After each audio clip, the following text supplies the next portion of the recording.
मैं आपको स्वर्गीय एपीजे अब्दुल कलाम के बारे में वे सभी बातें बताऊंगा जो शायद आप नहीं जानते हैं।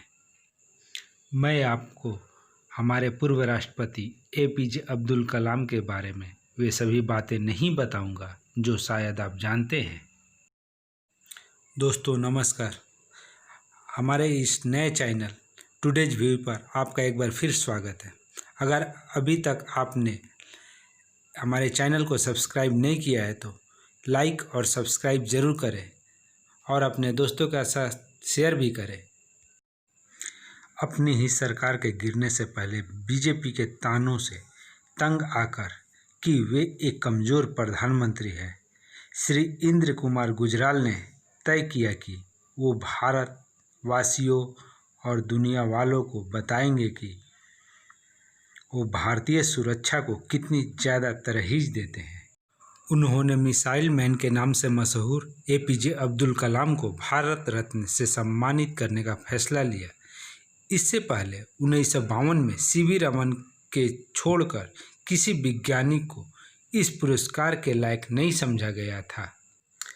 1 मार्च 1998 को राष्ट्रपति भवन में भारत रत्न के पुरस्कार वितरण समारोह में कलाम साहब बहुत नर्वस थे और वे अपनी नीली धारी टाई को बार बार छू कर देख रहे थे। कलाम साहब को इस तरह की औपचारिक मौक़ों से चिढ़ थी जहां उन्हें इस तरह के कपड़े पहनने पड़ते थे जिसमें वे अपने आप को कभी सहज महसूस नहीं करते थे। सूट पहनना उन्हें कभी रास नहीं आता था, यहाँ तक कि वे चमड़ों के जूतों की जगह हमेशा स्पोर्ट्स शू पहनना ही पसंद करते थे। भारत रत्न का सम्मान ग्रहण करने के बाद उन्हें सबसे पहले बधाई देने वालों में से एक थे अटल बिहारी वाजपेयी। वाजपेयी की कलाम से पहली मुलाकात अगस्त 1980 में हुई थी, जब तत्कालीन प्रधानमंत्री इंदिरा गांधी ने उन्हें और प्रोफेसर सतीश धवन को SLV-3 के सफलतापूर्व प्रक्षेपण के बाद प्रमुख सांसदों से मिलने के लिए बुलाया था।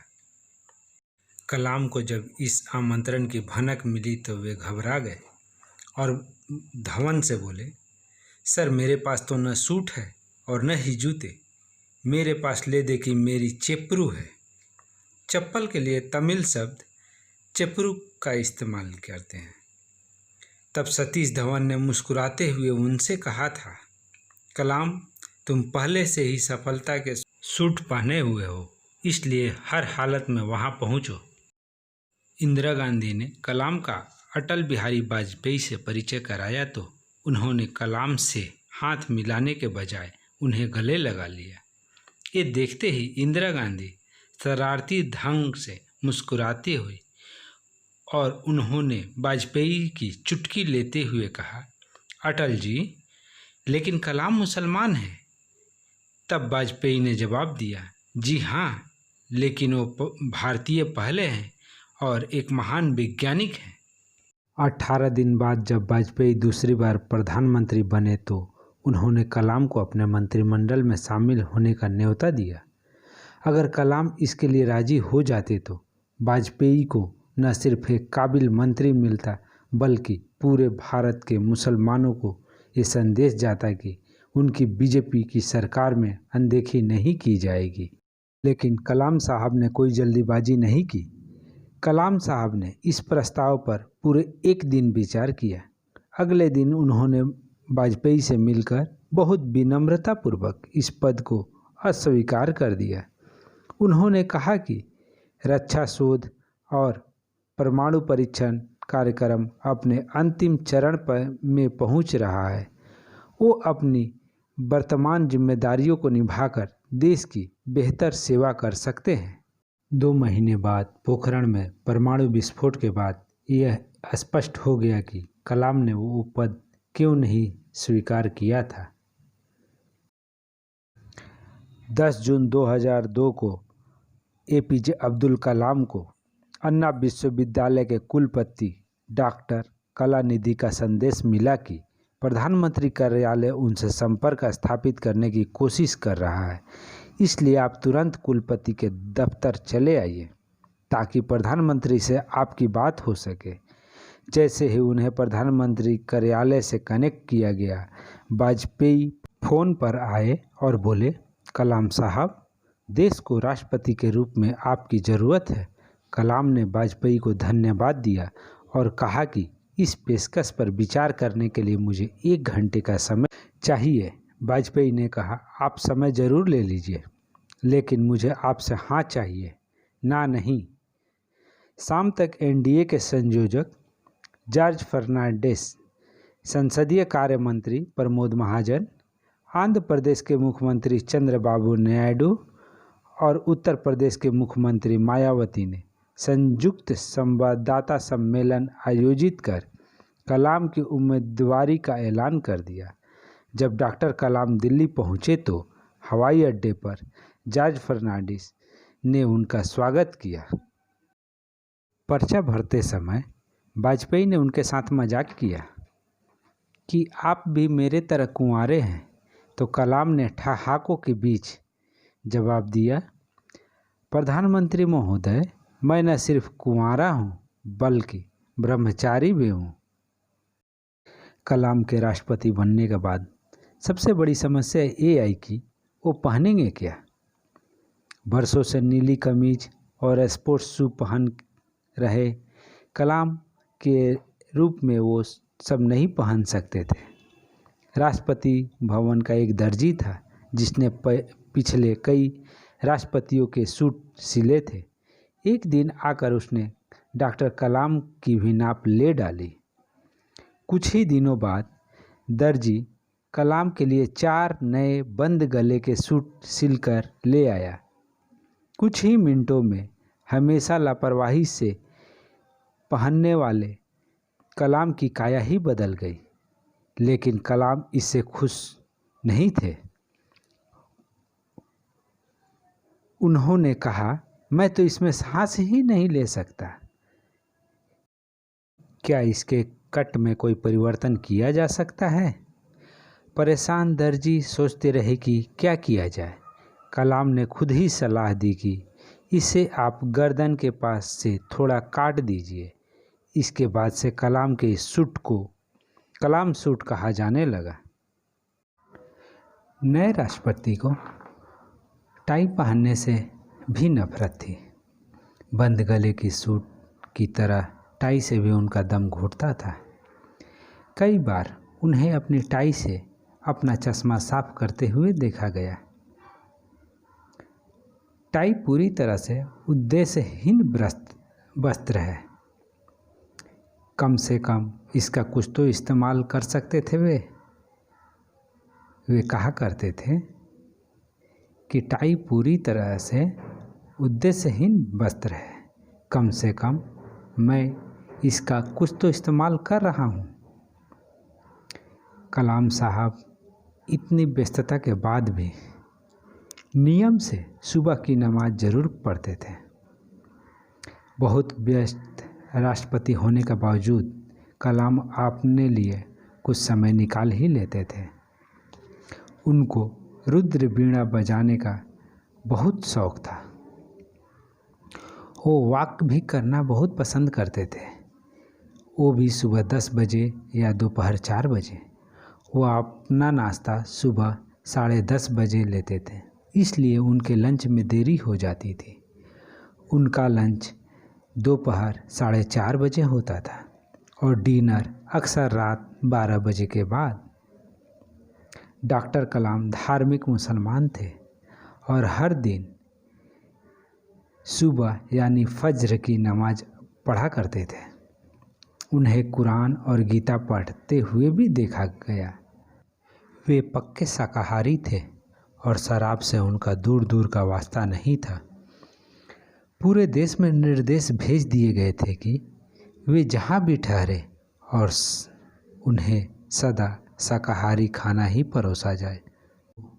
उनको महामहिम या हिज एक्सेलेंसी कहलाना भी कतई पसंद नहीं था। वामपंथियों और बुद्धिजीवियों के एक वर्ग को कलाम का साईं बाबा से मिलने पुट्टपार्थी जाना भी अखरा।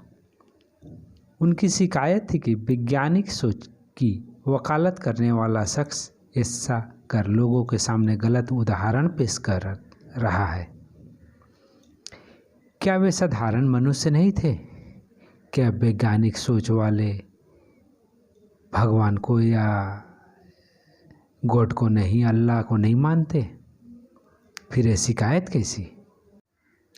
डॉक्टर कलाम को अपने बड़े भाई एपीजे मैथ्यू मराई कयार से बहुत प्यार था, लेकिन उन्होंने कभी अपने साथ राष्ट्रपति भवन में रहने के लिए नहीं कहा।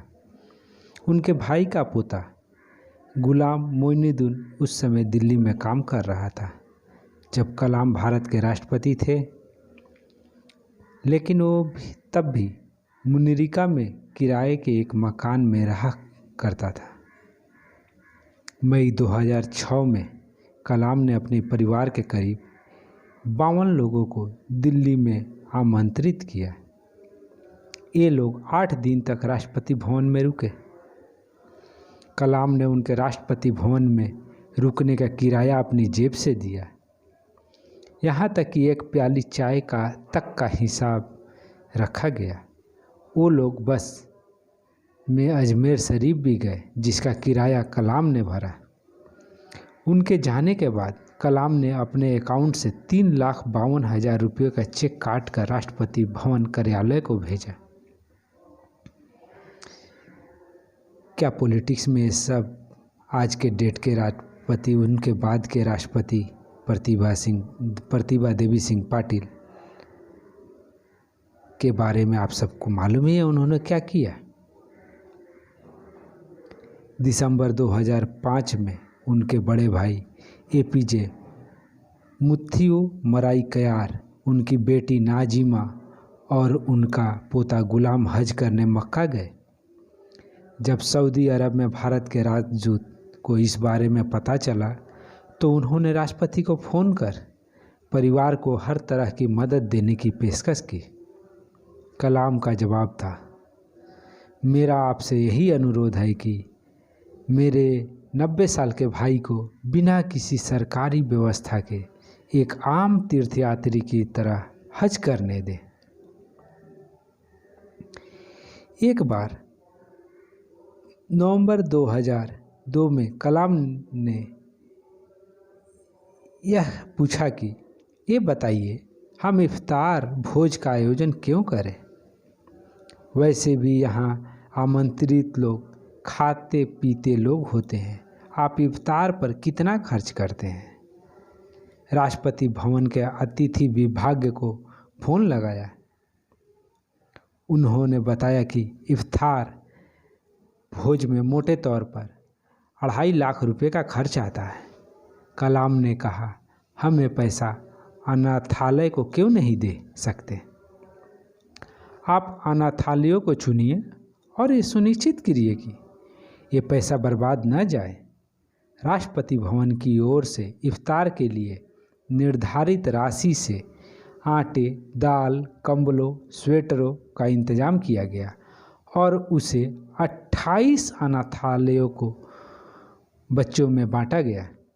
लेकिन बात यहीं ख़त्म नहीं हो गई।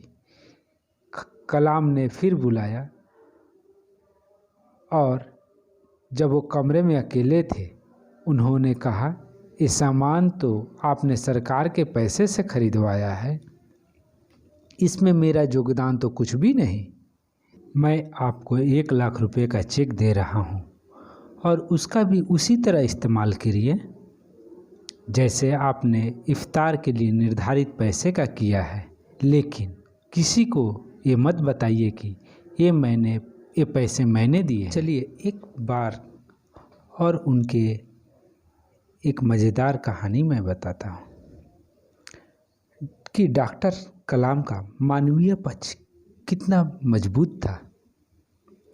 एक बार वे जाड़े के दौरान राष्ट्रपति भवन के गार्डन में टहल रहे थे। उन्होंने देखा कि सुरक्षा गार्ड के केबिन में हीटिंग की कोई व्यवस्था नहीं है और कड़ाके की ठंड में सुरक्षा गार्ड की कपकपी छूट रही है। उन्होंने तुरंत संबंधित अधिकारियों को बुलाया और उनसे गार्ड के केबिन में जाड़े के दौरान हीटर और गर्मी के दौरान पंखा लगाने की व्यवस्था कराई। एक बार मुगल गार्डन में टहलने के दौरान उन्होंने देखा कि एक मोर अपना मुंह नहीं खोल पा रहा है। उन्होंने तुरंत राष्ट्रपति भवन के वेटरनरी डॉक्टर सुधीर कुमार को बुलाकर मोर की स्वास्थ्य जांच करने के लिए कहा। जांच करने पर पता चला कि मोर के मुंह में ट्यूमर है, जिसकी वजह से वो न तो मुंह खोल पा रहा था और न ही बंद कर पा रहा था। वह कुछ खा भी नहीं पा रहा था और बहुत तकलीफ में था। कलाम साहब के कहने पर डॉक्टर कुमार ने उस मोर की आपात सर्जरी की और उसका ट्यूमर निकाल दिया। उस मोर को कुछ दिन तक आईसीयू में रखा गया और पूरी तरह से ठीक हो जाने के बाद मुगल गार्डन में छोड़ दिया गया। चलिए मैं आपको एक और कहानी सुनाता हूँ। 15 अक्टूबर 2005 को अपने 74वें जन्मदिन के दिन कलाम हैदराबाद में थे। उनके दिन की शुरुआत हुई हृदय रोग से पीड़ित तंजानिया के कुछ बच्चों से मुलाकात के साथ, जिनका हैदराबाद के केयर अस्पताल में ऑपरेशन किया गया। उन्होंने हर बच्चे के सिर पर हाथ फेरा और उन्हें टॉफ़ी का एक डिब्बा दिया, जिन्हें वो दिल्ली से लाए थे। बाहर बैठे आंध्र प्रदेश के राज्यपाल सुशील कुमार शिंदे, मुख्यमंत्री राजशेखर रेड्डी और तेलुगु देशम के प्रमुख चंद्रबाबू नायडू इंतज़ार कर रहे थे। उनकी समझ में नहीं आ रहा था कि इन बच्चों को उनके ऊपर तरहीज क्यों दी जा रही है। तंजानिया के यात्रा के दौरान कलाम को पता चला कि वहाँ जन्मजात दिल की बीमारी से पीड़ित बच्चे बिना किसी इलाज के मर रहे हैं। वहाँ से लौटने के बाद उन्होंने कहा कि किसी भी तरह इन बच्चों और उनकी माँओं को दार एस सलाम से हैदराबाद लाने की मुफ्त व्यवस्था करो। उन्होंने बी तुलसीदास से बात करने के लिए कहा, जो उस समय एयर इंडिया के अध्यक्ष और प्रबंध निदेशक थे। वो इस काम में मदद करने के लिए राजी हो गए। फिर केयर अस्पताल के प्रमुख डॉक्टर सोमा राजू और वहाँ के प्रमुख heart surgeon doctor Gopichand mannan भी इसका मुफ्त इलाज करने के लिए तैयार हो गए। भारत में तंजानिया की उच्चायुक्त ईवा नजारो इन बच्चों की पहचान के लिए दार एस सलाम गई। 24 बच्चों और उनकी माँओं को दार एस सलाम से हैदराबाद लाया गया। केयर फाउंडेशन ने 50 लोगों के ठहरने और खाने की मुफ्त व्यवस्था की। ये सब लोग हैदराबाद में 1 महीने रुककर इलाज कराने के बाद सकुशल तंजानिया लौटे। जब कलाम का कार्यकाल ख़त्म होने लगा तो उन्होंने 1971 की लड़ाई के hero field marshal Sam Manekshaw से मिलने की इच्छा प्रकट की। वो फरवरी 2007 में उनसे मिलने यूटी गए। उनसे मिलने के बाद कलाम को अंदाज़ा हो गया कि मानेकशॉ को फील्ड मार्शल जैसी पदवी तो दी गई है, लेकिन उसके साथ मिलने वाले भत्ते और सुविधाएं नहीं दी गई है। दिल्ली लौटने के बाद उन्होंने इस दिशा में कुछ करने का फैसला किया। फील्ड मार्शल मानेकशॉ के साथ साथ मार्शल अर्जन सिंह को भी सारे बकाया भत्तों का भुगतान कराया। उस दिन से जिस दिन से उन्हें ये पद दिया गया था। ओडिशा में राष्ट्रीय मिसाइल परीक्षण स्तर व्हीलर द्वीप का नाम 2015 में अब्दुल कलाम द्वीप रखा गया था। 2015 में नई दिल्ली में एक प्रमुख सड़क का नाम बदलकर औरंगजेब से APJ अब्दुल कलाम रोड कर दिया गया।